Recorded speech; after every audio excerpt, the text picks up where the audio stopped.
Health Sciences of the university. I am absolutely delighted to be moderating this session. Officially, the title of the session is Nudging Healthier Food and Beverage Consumption in Mega Sporting Events. Unofficially, I call this Public Health Meets the Real World. So we have a wonderful panel for you this morning. I'm going to start by introducing them. And I'm not going to spend too long because you have their bios in your app. This is not a very long session. We have a lot of great questions for them. So I'd like to welcome Dr. Saleh Al-Madi, who is the Assistant Secretary General for Medical Affairs at the Ministry of Public Health here in Qatar. On my immediate right is Dr. Luz Maria de Rahil. She is the Unit Head of Multisectoral Action in Food Systems at the WHO. Mr. Nikolai Bondarenko is the F&B Concessions Manager for FIFA 2022. And Dr. Fadi Makki, who is the Director of B4 Development at the Supreme Committee for Delivery and Legacy. So I think all of us here can very much relate to this session because at one point we've all been spectators of sport events. And we know that sport events are a complete experience. So they're not just about what happens on the field, there's also the environment around them, and certainly food and beverage are a big part of this environment.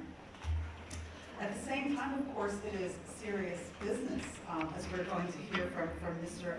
Bondarenko. So the supply side of the food and beverage sales are, again, huge business, complex contracts, definitely an eye on profit. So here we're talking about marrying all of those different concepts together. Can that be done, and how would we do it?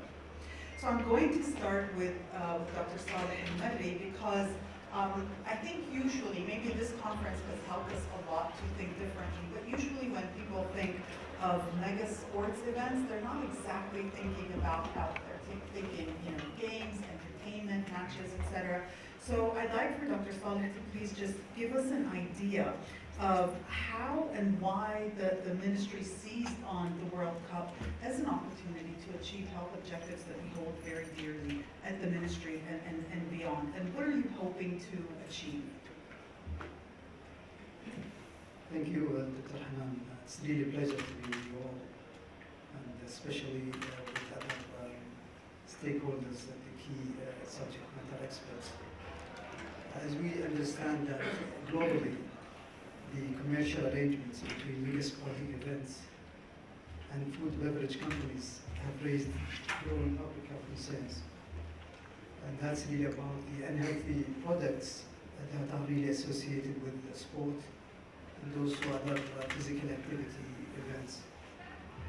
However, we are really optimistic and we are really seeing this, that the sporting federations and also the organizations and different organizers have also shown increasing commitments to healthy food and beverage that are going to be offered in the stadia and also multiple fan zones. And speaking of the Ministry of Public Health, one of our key strategic objectives is to reduce the risk factors that are really causing what we may name as chronic non-communicable diseases. And that's really providing physical activity, but more important, healthy lifestyle, including really healthy food. We understand that we are approaching the World Cup 2022, and it's really, I don't know how many days left. 48, maybe? 44, so it's, the time is really ticking. So it's really this event, this biggest sport event, offers an opportunity to promote healthy lifestyle, not at local level, but even nationwide and also at a very global scale. As such, the state of Qatar, partnering with the WHO, FIFA, also that's really partnered in October 2021 in a tripartite agreement, and that's really to promote health, but more important, to have a kind of a safe World Cup. As part of this agreement, and in collaboration with our partners, including WHO, FIFA, and Q22, and also our local and international concessionaires. We have been working to ensure that healthier options are made available within the stadia and also multiple fan zones, whether it is really supported, sponsored, or even at private level. These healthier options will be nudged with the support of behavioral insights, and that's really very important. And with the aim to counter the marketing of energy dense and nutrient poor products, which are really the focus of our initiative. Thank you. So thank you for that. This is kind of setting the background for why we're talking about this. I want to ask you, Dr. Durahid, so I read somewhere that actually food and beverage sales are a bigger revenue than even ticket sales when it comes to a lot of mega sport events. I mean, that's a massive influence, that's a huge influence, and a very strong association between the food and the types of food that are usually offered in mega events. How do we even hope to change the way people think about food in mega sport events? Is that even possible? I hope so. I was not aware about that number. I mean, I wouldn't be surprised. You all know, I was in the other session and I heard like everyone is taking photos of the food, but not of the athletes. So, and it's true, food is a big component of these events. It generates an emotional response. All the advertising is linking not only the emotion of the sport, but also the emotional response to food. So we need to start working on changing the paradigm in terms of what an event should promote. I believe that it's possible to work with different actors. When you're saying people, I'm assuming that we're talking to different audiences. We are talking to the consumers who drive a lot of this, but also sport organizers and also the industry that is, or food and beverage concessionaries that are responsible for delivering the food, but also they want to make some profit from this. So I would say that it's very important that as public health practitioners, we are able to speak the different languages. And I think that in any relationship, we need to understand that everyone comes with an interest here. WHO comes with a public health interest. The private sector will come with a profit interest. That sometimes may be aligned with the public health interest, sometimes it's not. So I don't think that we should classify the private sector and food and beverage companies like one item, all historical. No, I actually think that there is a big gradient in the private sector, largest companies, small and medium-sized enterprises, and some companies that their value proposition is actually provide a healthy offer. And we have to talk to them. So I think that the most important is first communication. First, being explicit about the interests and communication for different audiences, being explicit about the interest. And then once we are explicit about the interest, try to work together to achieve a public health issue, benefit. In that sense, the governments, for example, play a key role. I was telling His Excellence that Nicola is sitting there and I'm sitting here. And we have some referees here, right? So I don't know, it was a random thing, but actually, it wasn't something, but actually throughout this process, and we will talk about this, I think that we have been open about our interest, but through this we have built respect for each other. And I think that that's a very important element in building partnerships for changing the norms. That I said, one, communication, second, conflicts of interest, not conflicts, but expressing interest, and third, setting targets that keep us accountable and keep us focused. In this case, we have set a target to improve the food offer close to 30%, and that keeps us accountable. That keeps us working towards that target, finding solutions, making it happen. And I think that those are three critical elements to change things. Now the next step is really communicating this, because consumers are changing. Consumers are not the same. We have the hardcore fans, and also we have others that are coming just accompanying the hardcore fans.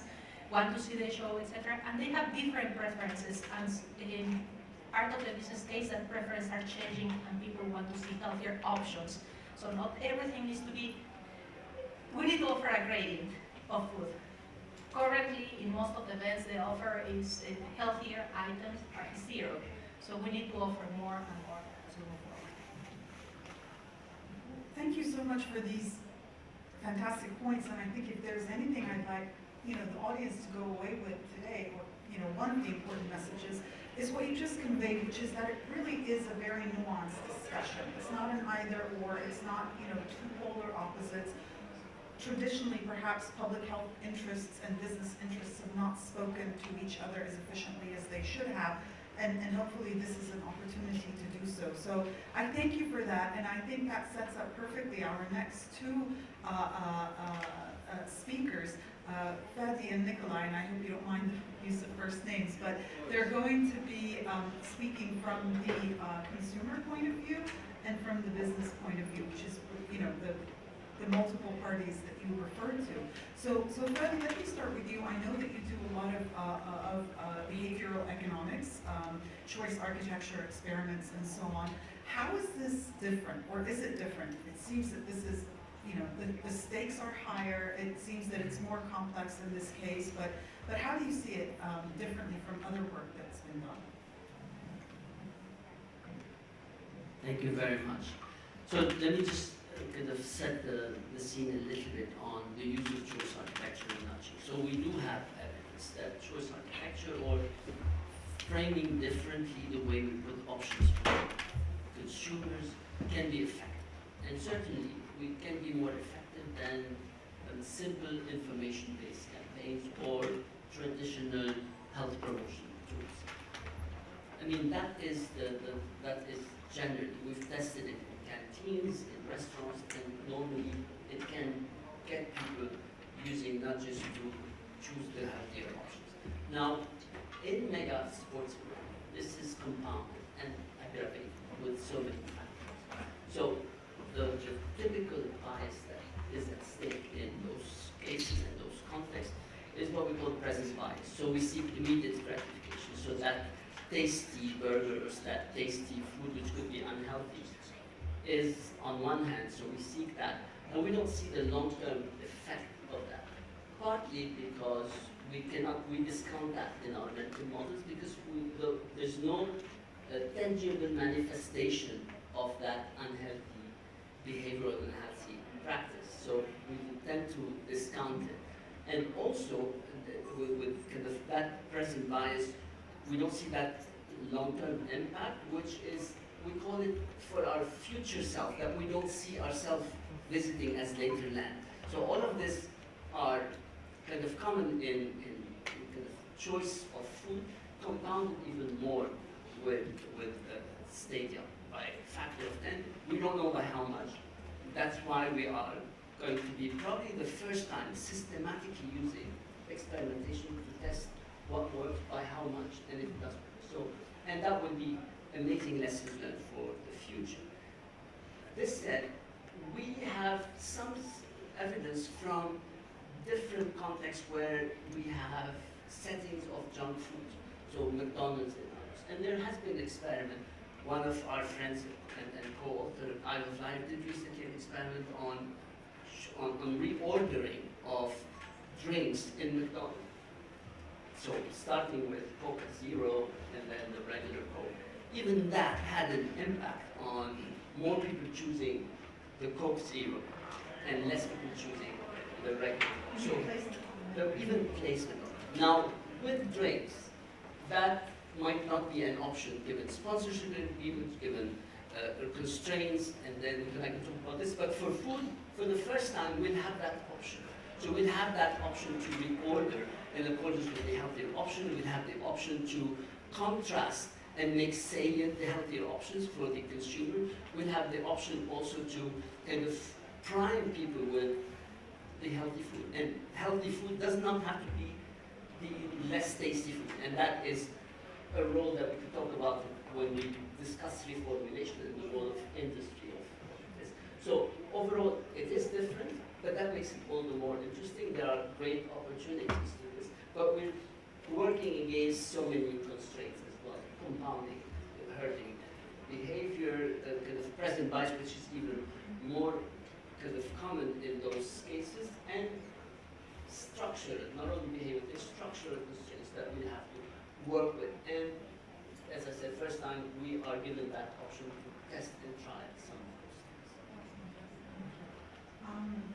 Yeah, I'm sorry about the traveling. Actually, you mentioned one of my most favorite words in public health, which is structural. And structural is sitting right next to your right. No. Actually, it's great that we're having this conversation. Fadi brought up something really important, which is, even when we want to work with choice architecture and to change what might seem like very minor changes, placement on a menu or something like that, in reality, there is a business associated with this, and there are rules and contracts, and they're not easy to work with. But I think it's very important for people who come from a public health background to understand that. And I think what you can do, Nikolai, for us today is to kind of give us a behind-the-scenes look and a real-life look at the challenges that come with trying to marry what we're trying to marry here.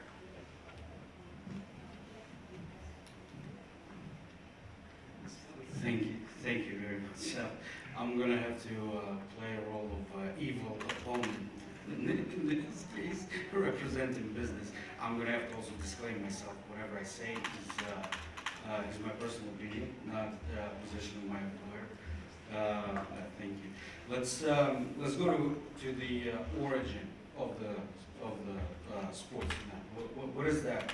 What is that for participants, and what is that for spectators? There's only, if we look at football, 22 people that are actually engaged in healthy sports activity within the football match.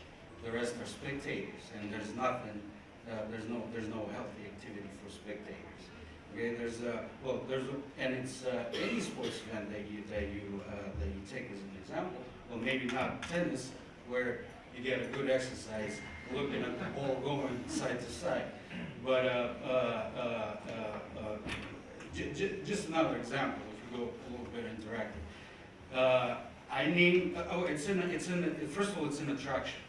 Okay, it gives us triggers our body to produce adrenaline. There's a lot of different attractions. I name a house of attraction, and then I name the food item, and please raise your hand, whoever thought of that food item the first. Movie theater, popcorn. That's it. That's how business is right now. That's how many of you thought of carrot sticks? That's what business is about. So what we're trying to do here is actually, it's amazing. We're taking the largest sports event in the world, and we're trying to try to break the culture of a consumer that was bounded into we people. We for decades we taught when we're taking our kids to a movie theater, we're communicating the formula of movie theater equals popcorn. So what we're trying to do here now is it's amazing. It's just yeah. But can you say a little bit more about why you find it difficult? I mean, just some more sort of logistical challenges of substituting carrot sticks for the popcorn. It's very simple. Business understands that there's only a limited number of instruments to sell. Okay? For example, it's the menu board. Okay? So business will use most of it for whatever is popular, whatever is within consumption culture. Whatever is not will not sell, and it takes the space. So it's very simple. So in one of Fadi's experiments, would he be able to put carrot sticks on the menu? Oh, carrot sticks will be nudged.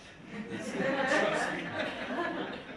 This is like we're going to see again. It's not only the availability. So availability is already something, but let's take it next level. It's about maybe the pricing, it's about the taste, it's about the packaging, it's about the ordering. So all of this could affect consumer choice as they wait in the queue to buy that thing. Plus, of course, consumer choices are changing, preferences are changing, and we need to take account of that. Not only us as choice architects trying to nudge, but also industry and other regulators, because we could talk about nudge is one thing, but there are so many other tools that we could, of course, use, and we should be using. Absolutely, and before I bring it back to the supply side, I want to just say a little bit more on the demand side. So I think it's fine, you can hear me, right? So I think you said something absolutely true, which is now that healthy food, quote unquote, is becoming, a business that consumers now demand. So maybe we're thinking a little bit traditionally about, the popcorn movie theater, baseball hot dogs, maybe that association is being broken. Nikolai, do you pay attention to those changes in consumer tastes? Have you seen this? Do I pay attention? Now I do.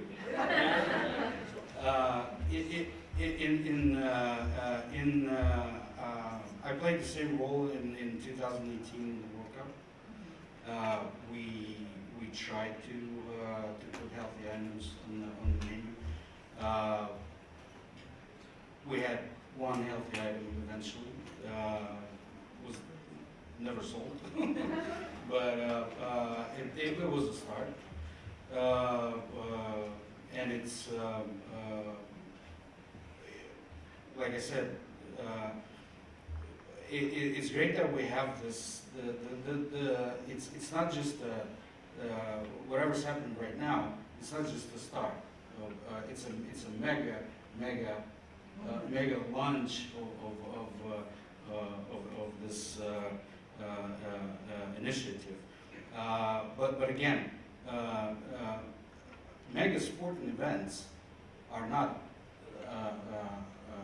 It's a very rare thing. The World Cup happens once in 4 years.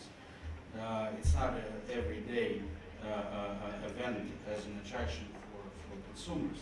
So we need to change consumer minds in the daily life as well. So it's just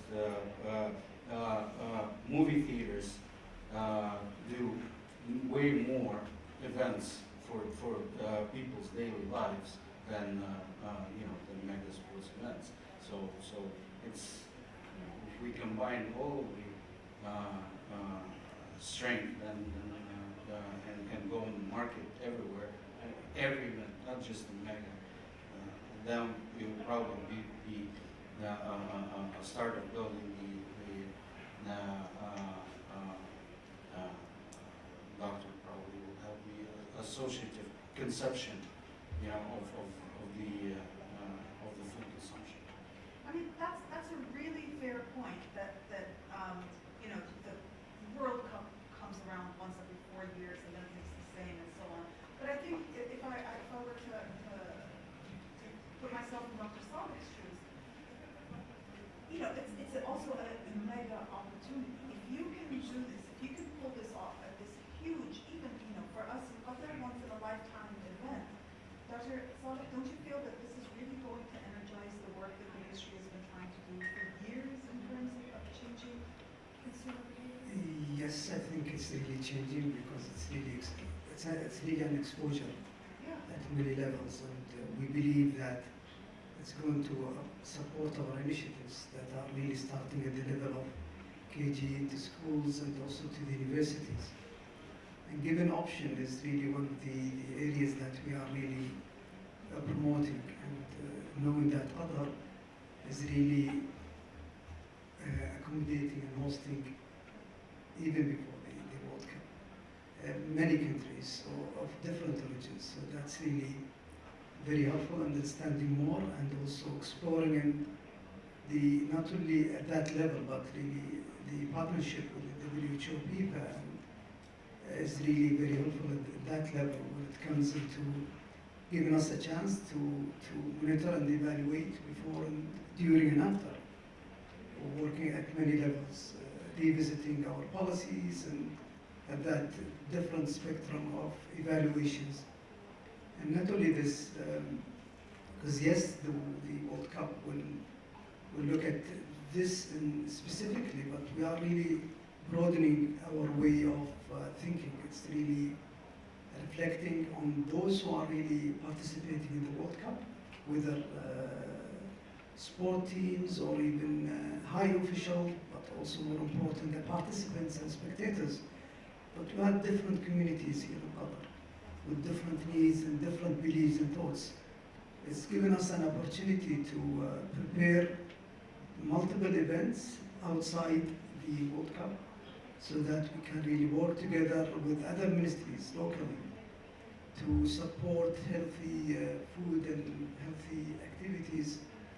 And we are really engaging these at that level. So it's really, we are really completing the cycle, starting from children, even pregnant women, and also breastfeeding initiatives. So it's given us an opportunity to look at ourselves internally, learning from external expertise, and also working with WHO, and also shaking hands with our partners, looking for more healthier options, because if it's really left for me, I would really turn into water rather than other drinks. It's really food that we go into vegetables and foods, and it's really happening at a very young level. So we need actually to build and maximize and capitalize on what we are really initiating and very successful at.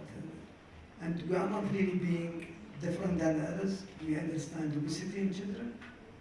It's really high worldwide. We understand that the non-communicable disease, again, is really the first killer worldwide. So we need actually to work together, because we individuals are really part of this big community.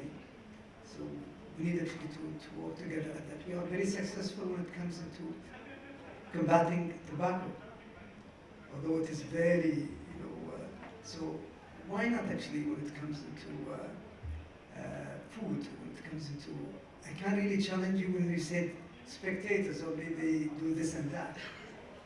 The public transportation is really given a chance to people to be much more mobilized. And they are going to walk for a kilo or 2 or 3 kilos. That is true. That's really one. The others, in Qatar, we are really also doing lots of activities, physical activities, outside the stadiums, within the fan zones events. So we are engaging with local and international agencies and partners to support these initiatives, and definitely given the option in a better way, using the same packaging that we use for other food, trying to promote it and not really to put it up front, not really to the back or sideways. These are really the ways, the different ways where we can really promote healthy food and also a better health. Yeah, thanks for this, Dr. Saleh. I think your use of the example of childhood obesity reminds us just how complex it is to address a problem like this, because part of it is the individual behavior starting at a very, very young age, and it's very difficult to change behaviors, and part of it is the environment. So Luz, I want to ask you about, let's leave the individual behavior for a minute, even though we can't do without it, but let's put that aside for a minute and talk a little bit about the supply side. Can we help the consumer, maybe make it easier for them? Is there something that we can do with the food? Like, I know reformulation is an important strategy. Can you say more about that? Sure. I guess that the best example that I can use is, it's okay if you think that you are going to the movies and you think, first thing, popcorn. That's fine. However, those popcorn may have less salt, less unhealthy fats, etc. You will still have your experience of popcorn, enjoy the movie, but you don't need to be exposed to those unhealthy food ingredients. And that's the principle of reformulation. In reformulation, the idea is to remove from processed foods higher amounts of sugar, free sugar, higher amounts of sodium that are We love sodium, salt. So they give it to us. So removing, regulating those levels, also diminishing the amounts of saturated fats or trans fatty acids. And there is a global commitment, for example, of eliminating trans fatty acids from the global supply. And actually, we are doing very well in that one because large companies made a commitment, and it was by 2023, close to achieving it, but I think that we are going to extend it a little bit more. But large companies made a commitment to eliminate trans fatty acids from the supply chain, and they work with the providers to eliminate that. They found solutions, etc. And now most of the foods you will see, or many foods will have like no trans fatty acids, for example, some claims, or you may not know.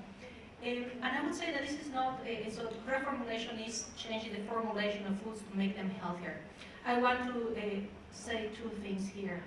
The first is that it's about removing unhealthy ingredients, not replacing the unhealthy ingredients with other ingredients that can make the food more processed. So when we are talking about reducing salt, it's not about replacing it with many other things. It's actually going to the basic flavors of food as well, or going to natural foods to the extent of possible. The same with sugar. We can reduce the levels of sugar, and not by adding other things. We get used easily to new textures, new flavors, etc. And I would say that the private sector knows it better than us. I won't tell the company, but you can search for this anecdote on YouTube.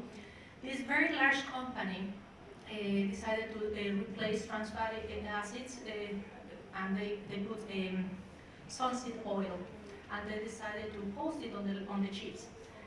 Healthier than ever. Now the chips have sunseed oil, and there was a backlash, and like really consumers didn't like it. They were saying, no, we are not buying this to eat healthy. We want our chips. So the sales went down, and that's a little bit argument, right? But then she said, okay, don't say it. Keep the change, don't say it. And then consumers said, oh, I love it, etc. And sales went up. So It's the same product. it's the same product, healthier with a healthier fat, etc. So I don't think that consumers, we need to know everything. I actually think that we go to see Messi playing, Cristiano Ronaldo playing, and we get that satisfaction. And as we speak, large companies are changing, reducing the amount of sugar of sodas. I can tell you that clearly that now the sugar content is lower than 10 years ago, because companies knew that this conversation was happening, and they are one step ahead in many cases. So now the beverage that you used to drink has less sugar. The same with salt. Many of those products have less salt than before. So what we are trying to do here is to, in some cases, yes, it's about the vegetable sticks. In some other cases, it's just let's prepare the food in a healthier way and offer it. And let's see what's healthier in the menu. And Nicolai, Who can tell? that's, yeah, I don't know how I feel about that. I'm not sure. No, that's part of the things, right? But Nicolai, I assume that offers you, the businesses, with an eye on profit with a reasonable solution, as long as the profit line is not hurt and, things are selling, and I assume, Luz, that taste is a very big part of accepting reformulation. Absolutely. It actually took us 9 months to come to a conclusion on the reformulation. So, but it's and thanks to Luz, we're on the right track. Again, reduction of sodiums, sugars. Why do we eat that junk at the attraction event? The attraction gives us excitement and adrenaline, but adrenaline doesn't last. It runs up. So we need to top it up with so-called hormones of happiness that gives us, the food gives us, the food that is full of sodiums and monosodium glutamates and all kinds of things that we, most of us didn't even know how to pronounce. So, yes, unfortunately, there's the reduction of those bad ingredients, unhealthy ingredients, is something that takes a lot of time to work. It's obvious to keep that taste and leaving those things out. So that's It's something that you would be in support of as long as it generates absolutely, sales. absolutely. We're already there. We hit the target for the upcoming event, and that's And even for where we didn't hit target, we had reduction but didn't reach the threshold required by WHO. So that's an improvement in terms of certain items. I'm not going to mention some of the reduction across the board in sodium and so on. So improvement, but not to the level where we would call it healthy. Yeah, not all the time. So we have 3 to 4 items that will be reformulated and deemed healthy as per the WHO. Aren't you gonna know what they are? Because we're not going to know. Yeah. not today. Not I just want to add that sometimes there's also a misconception. For example, a vegan burger. It doesn't mean healthy. Vegan does not mean healthy. The vegan burger has starch-based stabilizers, sodiums, the trans fats, and all kinds of stuff. So we keep the right conception, but there's nothing misleads. Yeah, and that's what Luz was talking about. It's reformulate, not meaning substitute. Keep it with you, Fletcher, for a second, because I just want to ask you a question. And that's what Luz was saying, is reformulate, but that doesn't mean substitute with worse ingredients. So then, if we're talking about the supply side, do you see a role for your type of work? Because I always think of you as working on the individual behavior. Do you see a role for nudge to work perhaps on the supply side? Of course, so let's first say that in the nudging behavior for individuals is going to be important, but it's not going to be enough. We should not expect miracles from only nudging people into the right direction. There is something else we're trying, which is nudging the industry, getting them to reformulate, getting them to do certain things, and that is actually there are oftentimes really updating their perceptions. We know so much about social norms, the importance of communicating what the trend is, not only to the individual but also to the industry, because they might not have updated their preferences in their mind, and that is a very powerful one. Telling them what other industry think is right and what's the threshold, what's the changes, but also nudging policymakers, and that's where we need to think of smart incentives, smart laws and regulation, and sometimes all the way going to the old-fashioned rules and command and control means laws, and do this and do that. So from nudges we could do something, from with industry we could nudge them into kind of more friendly and healthier behavior through reformulation, voluntary and involuntary, taking it with the policymakers, but you could think of also smarter rules and regulation like the sugar tax, which is very important, could be sometimes more powerful than individual nudging in reducing sugar consumption. Sure, so I guess the message is you need multiple tools. Absolutely, a systemic approach to cutting, especially this, but this is the first step. Great, thank you. Dr. Saleh, as we're almost coming to a close, can I ask you to reflect on how you're thinking about making some of these really exciting changes sustainable and something that, that has a legacy? We've been hearing the word legacy a lot, and part of it is because, as many people have pointed out, this might be the biggest for now, but this won't be the only large event that holds, and even outside of that, just for everyday behaviors. Yeah, thank you for mentioning this, because Qatar is always looking for something that is really internal but also regional and international.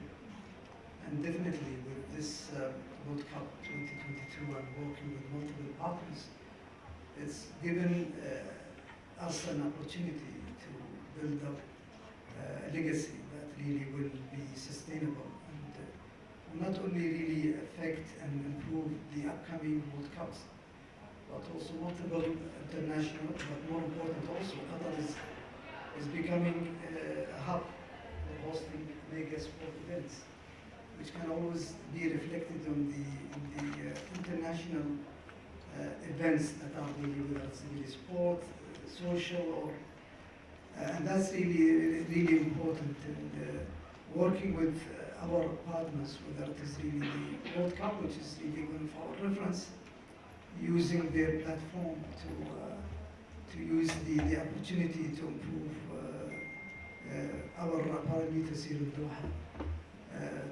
That would be one of the areas that we are really looking for. Definitely, as looking at the behavioral of individuals, but more important, the industrial behaviors as well. And thank you for mentioning the policies and policy makers. And that's really the work of the WHO, to work with the member states, to have some kind of really being much more influential. I do believe in taxation, but I really believe in, more important, when really talking to individuals, talking to families, and also to different communities, because we don't have really one size fits all, rather than understanding our behavior, our culture, and our beliefs, and the way we are doing our activities and so on. And whenever we think of sport, it's not really sport activities, it's really day-to-day activities. That's really much more important. How can we really make people using the stairs and not the elevators? How can we ask people to drink more water rather than coffee? Okay. So it's really this way of really making people really parking a kind of a distance from their premises, and then they take the opportunity to walk rather than using their different tools. But not in summer here in Doha. I like to. So, and that's really where we have the healthy cities that are really being launched just before the World Cup. And it's really, and not only really healthy city, but healthy city for children. And that's really very important. Whom we are really targeting? If you are asking me, or asking the audience and our colleagues who are participating here, I think we need really to start from, from the young generation, because they are being well educated, fully informed about really healthy and unhealthy, as being educated and taught at different levels of schools. So we need really to build up into that structure. We are really proud here in Qatar, not only because we are really hosting, rather than we are really partnering with different federations and organizers. And it's, again, we are really not targeting Qatar and Qataris and people living in Qatar, but also we are really working together so that we make a kind of healthy and safe World Cup for this to happen, and also for the next at many levels. Thank you so much, Dr. Slotting. We are exactly on time, and I can't think of a better way to close this session, which is really a powerful statement. Would any of our guests like to have one last word? Anything you'd like to say? Please. I would just build on that and say that the role of WHO is normative, and we set the targets, set the guidance based on Explain the word normative. normative is setting the standards, guidelines, everything that guides what policies will be made in the countries. So our role is normative, and we have to protect it from the influence of different interests. And we have a thorough process for that. We even have consultations with different stakeholders that can inform the process but not influence the process, because the process is based on science, on health outcomes. However, we have clarity that for the implementation phase, where it makes that policy, that scientific guidance real, it is possible to establish some collaborations, again, as I said at the beginning, understanding our interest, and trying to find intermediate positions. In this case, I think what is winning is the public health. And hopefully it really will have a legacy for the next World Cups and for many other events. So this is, I would say that this can be a tipping point in changing how we present the food offer in the state.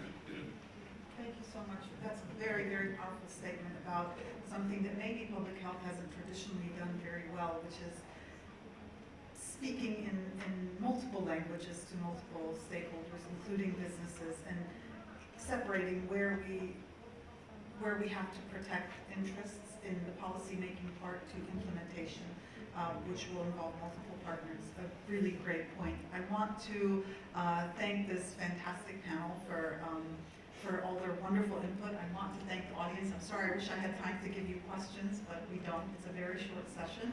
So thank you for this.